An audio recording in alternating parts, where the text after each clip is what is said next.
In 2011, India did something that it had not done for 80 years. It conducted a census. Okay, that's not the interesting part. The interesting part was that in addition to the standard census, which happens every 10 years, in 2011, there was another separate census which gathered data on caste. Now, the last time caste data had been collected was 1931.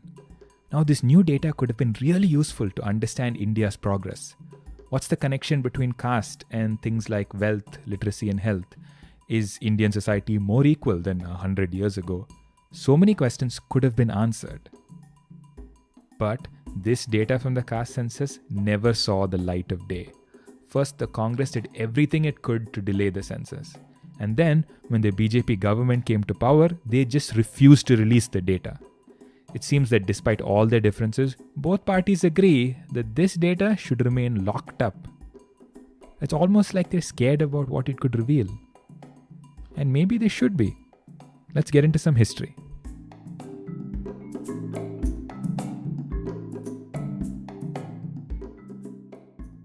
For centuries, the caste system has ensured that Indian society was defined by inequality. But it was under British rule that comprehensive data on this inequality was collected for the first time. They weren't doing it to try and fix inequality, of course, they just wanted to make it easier for them to rule. But through their official census, the British revealed the size of each caste across the whole country for the first time. And they also collected information on how educated they were, how much land they owned, what jobs they did, and so on. While there were so many problems with the way the British executed the census, one important outcome was that upper caste dominance of political power became impossible to miss. For example, the census revealed that Brahmins were only 3% of the population of Madras province. But in 1927, Brahmins held about 50% of all government posts. Empowered by the census, lower caste organizations began to petition the British government for a fairer deal. They wanted political power in proportion to their population. And it worked. In Madras and Bombay provinces, they won quotas for lower castes in the legislative assemblies and in government jobs. But even as these social reforms were gaining a little momentum, the nationalist movement was trying its best to stop it. The Congress, which was at the forefront of this movement, drew its political power, its ability to negotiate with the British, from being able to claim that it represented all Indians. However, when Jinnah founded the Muslim League and took away a huge chunk of Muslim support, suddenly the Congress seemed to represent only the Hindu majority.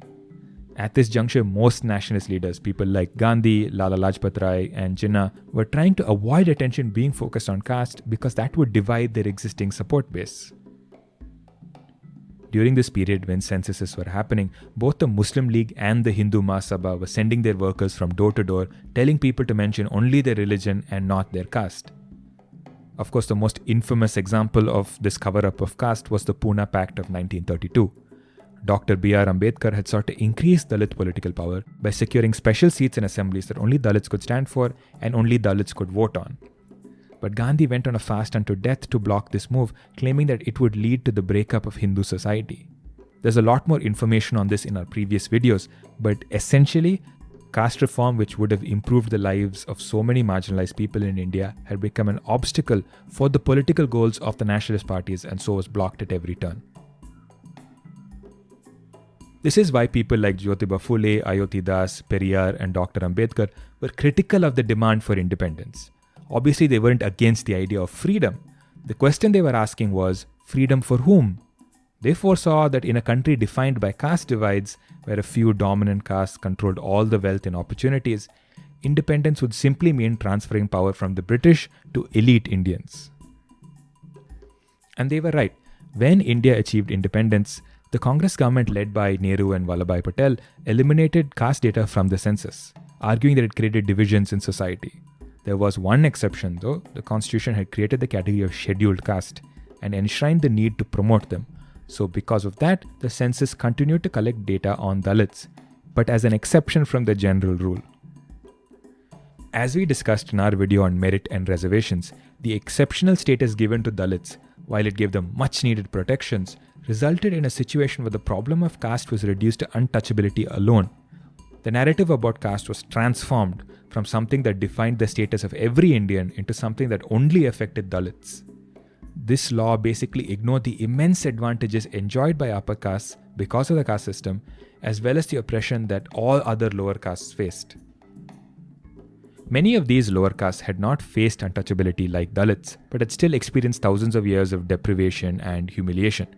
They overlapped with what Brahminical scriptures described as Shudras. But how many of them were there? What proportion of resources did they have as compared to upper castes?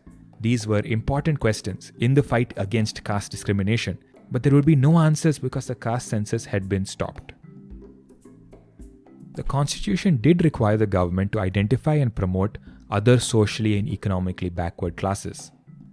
But no one knew who belonged to this category. So, in 1953, the Kallolkar Commission was set up to identify who they were, to study them and to recommend measures to help them. Since caste had been removed from the census, the Kallolkar Commission had to mostly rely on 20-year-old data from the 1931 census. With that data, it identified 2,355 backward castes and recommended reservations for them in government jobs and in educational institutions. However, Kallolkar, the very man who led the commission, rejected the report at the last minute. He suddenly decided that if India had to truly establish a casteless society, caste should not be used to determine backwardness at all. The Home Minister at that time, Gobind Ballabh Pant, latched onto this argument as well, terming the report useless. He said that by putting the bulk of this country's millions in this category, it only reminded Indians that their country was backward. So essentially, the Congress seemed to be saying that the best way to tackle caste-based inequality was by not acknowledging caste at all. They wanted nothing to do with this new category of other backward classes or OBCs. But state governments were free to identify OBCs in their own states and create policies of their own. So, despite the Kallolkar Commission report being buried by its creators, it would still have a major impact on politics over the next 25 years or so. It sort of filled the void created by the ending of the caste census and became the new basis for OBC political demands. In southern states like Andhra Pradesh and Tamil Nadu, where OBCs had been relatively empowered by many decades of backward caste politics going back to the colonial era, OBC representation in government shot up quickly, and new quotas were created to further enhance their representation and access to opportunities. The echoes of this commission report was being felt in the north as well. The socialist movement led by Ram Manohar Lohia created a coalition of OBC groups to challenge the dominance of the Congress in Bihar. In UP, a Jat leader named Charan Singh was doing something slightly different. He too was trying to unseat the Congress, but rather than emphasize caste, he built his politics around the Kisan identity. Although this was a movement led by the Jats who weren't considered OBCs at that time, it included several castes that were included in the category. By the late 60s, these movements were substantially increasing the number of OBC MLAs and ministers in UP and Bihar. In the 70s, these two movements began to work together. By 1977, they had become a crucial part of the Janata Party. This was a mega alliance of all sorts of parties opposed to Indira Gandhi. It included the Bharatiya Jan Sangh, which later became the BJP, and even some factions of the Congress that had broken away. Riding the anti-emergency wave, the Janata Party defeated Indira Gandhi's Congress in the national elections. The Janata Party also formed governments in all the major North Indian states. Both UP and Bihar got socialist chief ministers who created new OBC reservations in their states. Of course, not all members of the alliance supported these reforms. The Jan Sangh and former Congress elements that had joined the party still represented upper caste interests, and they opposed the new quotas fiercely. But despite this opposition from within, the OBC groups within the Janata coalition managed to win one more significant victory. In December 1978, the Mandal Commission was appointed to re-examine the condition of the backward classes. The Mandal Commission had no upper caste members at all, unlike the Kallolkar Commission, which was dominated by upper caste and had only one OBC member. The Commission's report revealed something startling, something that would drastically change the course of Indian politics. It identified OBCs as 52% of India's population. The irony was clear. The overwhelming majority of Indians were either OBC or Dalit. And Mandal also pointed out that conversion had not erased caste oppression among Muslims and Christians. The report showed that most Muslims belong to backward castes, which challenged the idea that all Indian Muslims have a common identity. It was around this time that Kanshi Ram founded the Bahujan Samaj Party. He wanted to bring together all the oppressed castes, both OBCs and Dalits across religions, under the Bahujan identity, United under this Bahujan banner, he believed that they could finally claim political representation that was due to them as the majority. Even though the population of oppressed castes had become a big political rallying point, it's important to remember that these numbers were drawn from the Mandal Commission's report, which was still based on 50-year-old data from 1931. Despite these limitations, the Mandal Commission produced a comprehensive study of inequality in India. It revealed how most public institutions and political spheres were dominated by the upper castes, despite them being a minority in terms of population. For example, OBCs represented less than 13% of central government employees in 1980, while upper castes occupied close to 70% of those posts. By controlling these posts, upper castes had maintained a hidden monopoly over the functioning of government, so regardless of which party was in power, their interests were protected. The commission took an uncompromising stance on caste, arguing that the idea of individual merit was not applicable to Indian society at all because of the structural inequality created by the caste system. In this context, Mandal recommended that a minimum of 27% of government posts be reserved for OBCs. But these recommendations were ignored for almost 10 years. In 1989, a non-Congress government came to power again, with VP Singh as Prime Minister. Singh was a socialist whose politics had been shaped by Lohia. He wasted no time in implementing the Mandal Commission's recommendations. Announcing nationwide OBC reservations in November 1990, Singh said, "No section can be uplifted merely by money. They can develop only if they have a share in power." This was an important message that these new quotas weren't a poverty alleviation scheme. They were meant to fix the power imbalance in India. Upper castes reacted with violent protests across North India. Buses were burnt, government buildings were attacked, and some protesters even set themselves on fire to oppose what they termed the death of merit. But these protests only succeeded in bringing the various OBC castes together. Mandal had transformed the other backward classes from some obscure phrase in the constitution into an OBC identity, entrenched in the minds of millions of Indians. But Mandal was still just the culmination of a struggle that stretched back decades.